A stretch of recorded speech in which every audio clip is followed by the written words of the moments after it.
Welcome back to Optimize Health, where we're making easy, healthy, and delicious meals. Today we're doing another information video. This is probably going to be one of a series because it's a bigger topic again, but very pertinent, especially for the season we're in. We're going to go over some bigger and smaller aspects that we can combine into programs to help people lose weight, including appetite suppressants, as well as some metabolism boosters. So what I did was kind of go through these macroscopic actions that a lot of people already know about. I put them together. I realized there may be a few in here on my list that aren't as well known, and I'd be happy to walk people through those. Just let me know in a comment or make a request.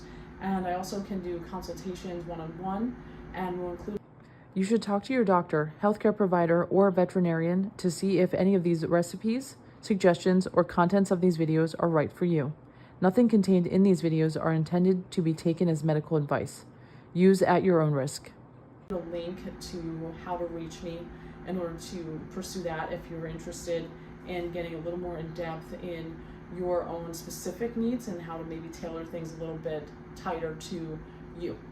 And so for this talk, I've split things up into that, bigger actions that are more well-known, but also some of these micro things that are going to be like consuming certain types of foods, spices, vitamins, supplements that can be found, in your grocery store, or maybe if you're using a supplement supplier online. So it's pretty within reach, and these aren't, drugs, but they're meant and intended to be used at the level and the amounts that you would normally in like consuming foods and with meals and things like of that nature. So they're a little less aggressive in that sense.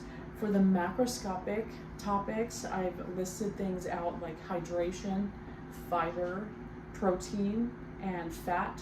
These are sort of dietary and nutritional aspects that are pretty well known to help with appetite, satiety, basically, from that angle, as well as just boosting your body's function, being hydrated properly.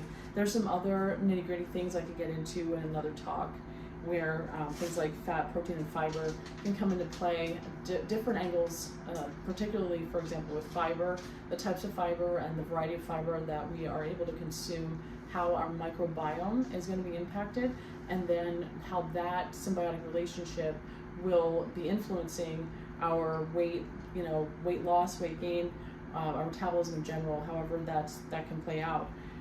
Some other things that are obvious, like exercise, I'm not going to get into that much. And in another talk, I probably will address these other two components of fasting and sunlight exposure.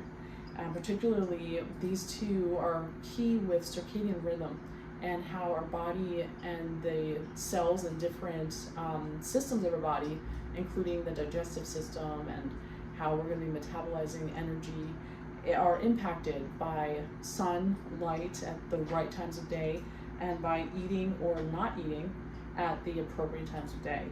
So to get into what I really wanted to talk more about today are these micro aspects, where I have a few foods, vitamins, and supplements, or spices rather, on this list. The spices I want to get into first, cinnamon. This is one that's particularly good in the winter because it's a warming spice. It's similar to the others on the list, ginger and cayenne pepper. You may combine some of these in certain, like chai tea, for example, is an easy way to get something like this in your system. If you're eating certain baked goods, or even some of my recipes that I make, like with meat, I do use these sort of spices as well.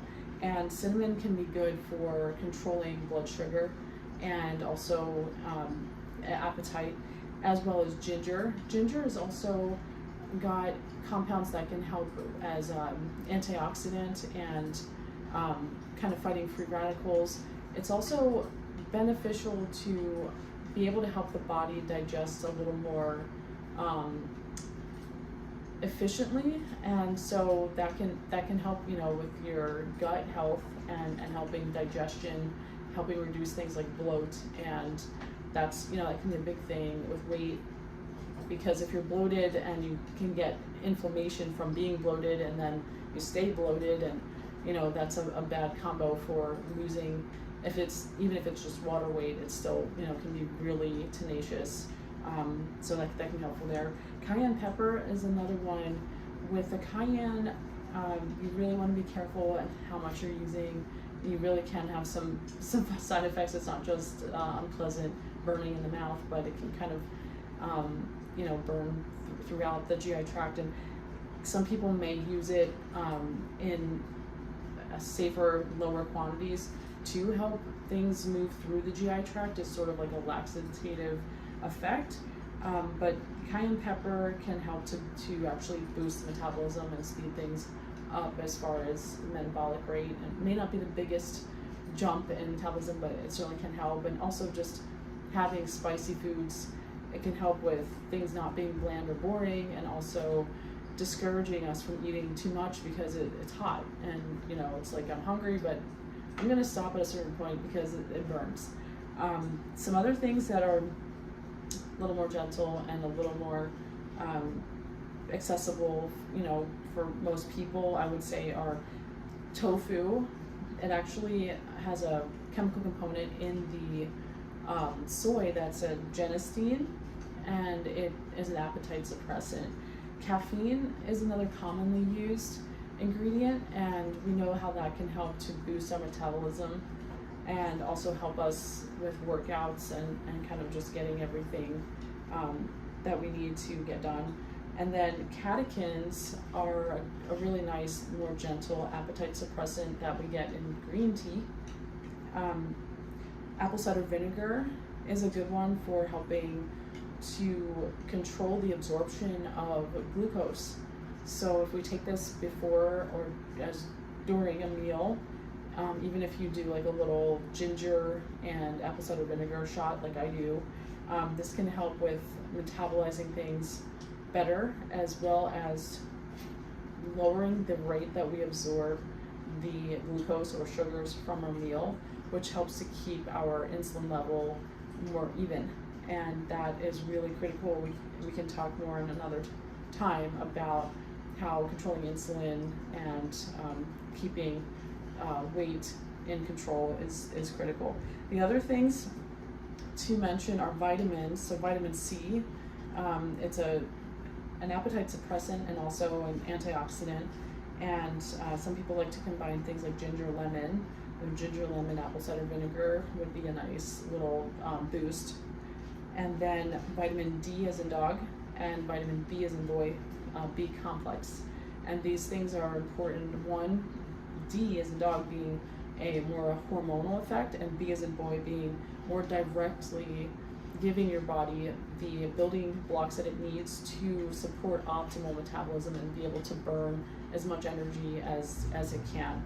And one last thing, which I think is a real nice little treat, is that dark chocolate is actually an appetite suppressant. And if you really want to be looking for like 80% and above, but if you're not really enjoying how it can be a bit bitter, if you have a little bit of coffee with your dark chocolate, it can help bring out the sweeter flavor, and maybe you can enjoy it a little bit more that way, and then have the synergistic effect with the caffeine and the dark chocolate. And dark chocolate also has a lot of benefit from polyphenols, which help the microbiome and help to kind of modify our gut and help us to benefit more metabolically as well. So I hope these are helpful, and I hope you guys will send me any comments or suggestions, any requests for other things we can go over here.